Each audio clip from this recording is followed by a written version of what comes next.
Rocking the Middle East, Israel launching waves of airstrikes against Gaza after the Iranian-backed terror group Hamas fires rockets into southern Israel. It all comes as President Biden tells Israeli Prime Minister Benjamin Netanyahu that he supports a ceasefire, and progressive Democrats push for the U.S. to stop a $735 million weapons sale to Israel. Former Secretary of State Mike Pompeo is a Fox News contributor. I wanted to ask you about this. Listen to Ro Khanna. He's a congressman, of course, from California. This is what he says from his perspective.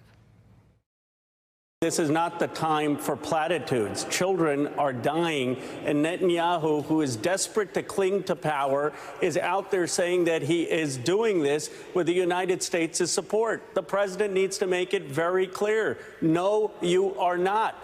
President Biden did not go that far, but yesterday, for the first time around 5:30 p.m., we found out that he told Netanyahu he does support a ceasefire. Get your thoughts on that. Well, Dana, we all like to see the loss of life end, but there's no moral equivalence here. That's the mistake that Congressman Khanna makes. You talked about Hamas as being an Iranian-backed terror group. It's an ideological group. Its entire strategy depends on killing civilians in Israel, so the Israelis will have to respond, and then the world will crush the Israelis. That's their mission statement. They want to wipe Israel from the face of the earth. The Israelis are simply trying to defend themselves. Prime Minister Netanyahu is trying to defend Arabs and Jews and Christians and Muslims alike, and he's trying to make sure he doesn't kill civilians.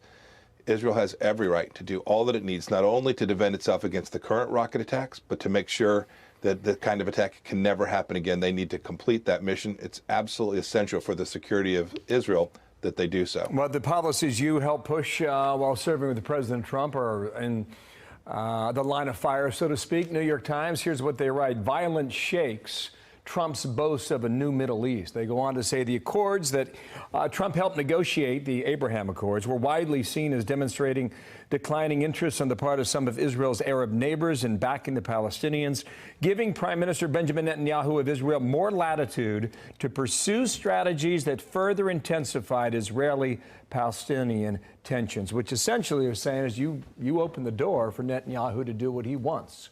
Your response? That's crazy leftist talk that has always been pro-Palestinian. What we did was create the situation where Israel had the right to defend itself. The United States made clear that what 6 presidents in a row did, declare Iran a state sponsor of terror, would be responded to in a serious way. So we withdrew from the JCPOA. And then we delivered the Abraham Accords, where peace-loving people throughout the Middle East understood that their foreign policy couldn't depend on having Israel as their primary adversary. Indeed, their economies, their military depended on a good relationship with Israel. What changed, Bill, is that this country, under President Biden, is now sitting at the table with the Iranians. We're in Vienna talking about how many billions of dollars, 2, 5, 7, 10, we're going to give to the Iranians. That money is the same money that gets funneled to groups like Hamas, groups like Hezbollah, who is watching this very closely, groups like the Palestinian Islamic Jihad. We're going to give money to the very Iranian regime that is backing a terrorist that is launching missiles into Israel today. This is crazy stuff. Yeah, we're going to have to keep an eye on that because you're exactly right. They're at the table in Vienna while all of this is going on.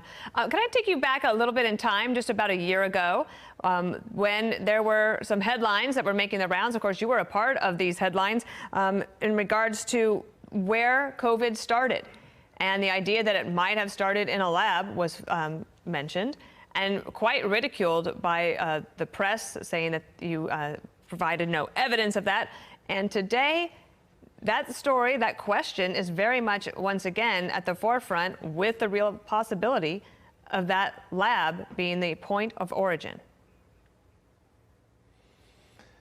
Dangest thing, Dana. I remember coming home and I got notes from friends saying, "Are you sure?" Because the left wanted to deny that it was possible that this is what had actually happened. They were adopting what was essentially Chinese Communist Party propaganda, right? The Chinese came out very hard. They wanted to make clear that this didn't come from their laboratory. Indeed, you'll remember too, Dana, they at one point pointed to the United States as the source of this virus. They were doing everything they could to cover up and to deflect. Look, the Chinese Communist Party was actively engaged in viral research at the Wuhan Institute of Virology. While I can't prove it, every piece of evidence, and you've seen scientists today come out saying we need more investigation, Every piece of evidence points to a leak from this laboratory. It's all circumstantial, to be sure.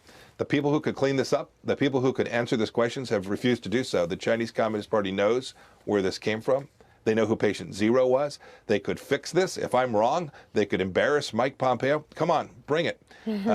Show the world that this didn't come from the Wuhan Institute of Virology. They're not going to do that, Dana, because they know that they covered this up in the same way that Chernobyl was covered up for so long, and we saw the same results. Millions of people dead. Well, remarkable stuff. Sir, nice to have you back on our program Thank today. you. Mike Pompeo will speak again soon. Thank you, Bill. Thank you, Dana.